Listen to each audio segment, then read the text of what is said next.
안녕하세요. 로얄법무법인의 최정필 변호사입니다. 오늘은 부동산의 세제법제에 대해서 조금 알아보려고 합니다. 부동산을 소유하게 되면 이제 각종의 조세, 세금이 붙게 되는데, 길게 보면은 부동산을 매수할 때의 취득록세와 부동산을 보유함으로써 나가게 되는 재산세, 종합소득세, 종합부동산세 이 부분이 있고, 매도할 때 내게 되는 양도소득세가 있습니다.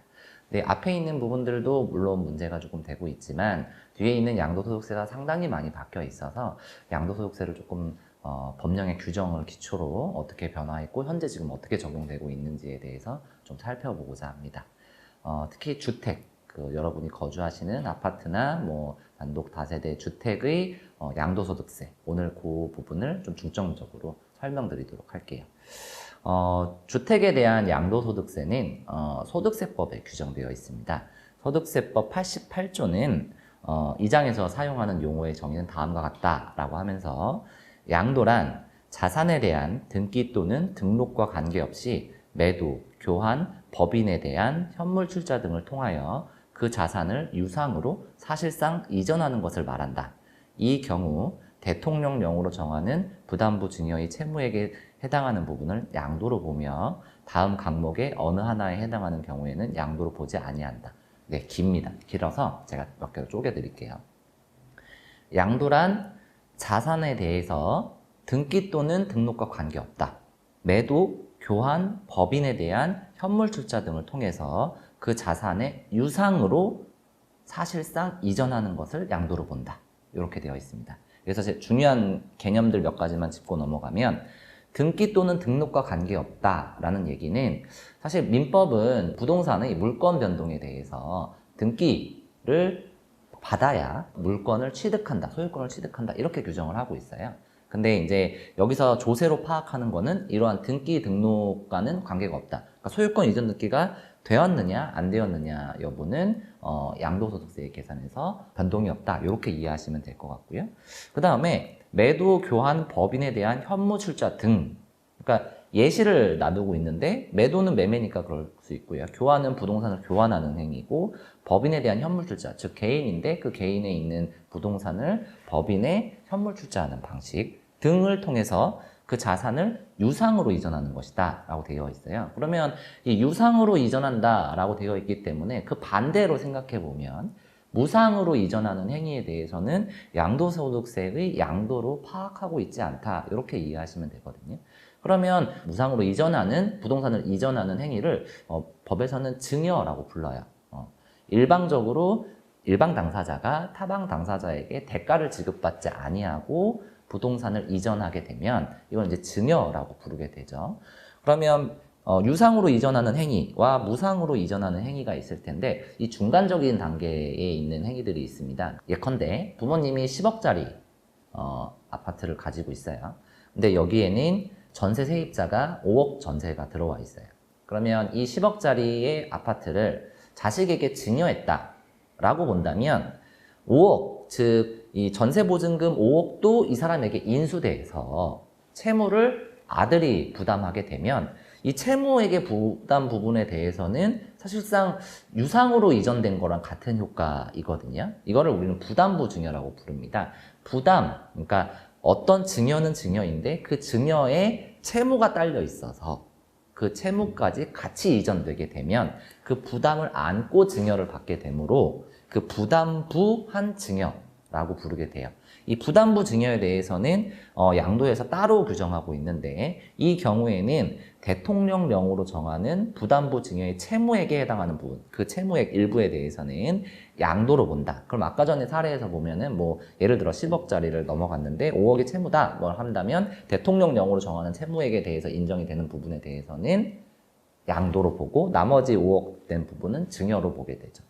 그러면 양도소득세에서 증여 부분은 왜 파악하고 있지 않느냐라고 한다면, 이 부분은 증여세, 상증세법에서 규정하고 있기 때문에 만약에 이걸 양도소득세로도 파악을 하게 되면 2번 과세하는 셈이 돼서 이건 따로따로 분류해놨다, 이렇게 보시면 되고, 양도소득세를 이제 적용받지 않기 위해서 최근에 이제 증여가 굉장히 많이 일어나고 있는데, 이런 양도가 소득세가 적용되지 않으려면 증여가 유상이 아니라서 적용되고 있다.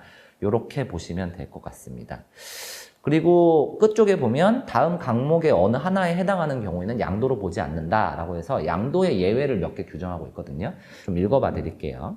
도시개발법이나 그 밖의 법률에 따른 환지 처분으로 지목 또는 지번이 변경되거나 보류지로 충당되는 경우 이렇게 나와 있습니다. 도시개발법은 어떤 일정한 토지를 도시개발법에 따라서 주택용지, 상업용지, 도로 이런 식으로 그 땅을 큰 틀에서 개발하는 법령이에요.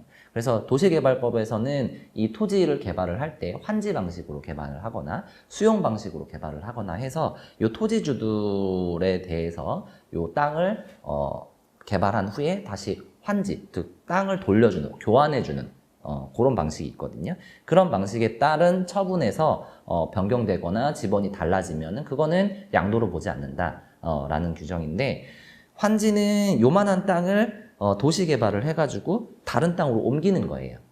이 땅이 바뀌어서 로트 1, 로트 2에서 이 땅의 가치만큼 요 땅으로 옮기는 거거든요. 그래서 요거는 이 두 번을 양도나 양수, 매수나 매도로 보지 않겠다. 이렇게 보시면 될 것 같고, 그 다음이 나목이 토지의 경계를 변경하기 위해서 공간정보의 구축 및 관리 등에 관한 법률 제79조에 따른 토지 분할 등 대통령령으로 정하는 방법과 절차로 하는 토지 교환. 그러니까 그 지번과 지목을 이제 바꿔가지고 토지 교환하는 경우에는 양도로 보지 않겠다라는 것인데, 가나 남목도 둘 다 보면 주택에는 그다지 해당성이 없거든요. 그래서 요 가나 나는 좀 전문적인 내용이라서 보지 않으셔도 상관은 없을 것 같습니다.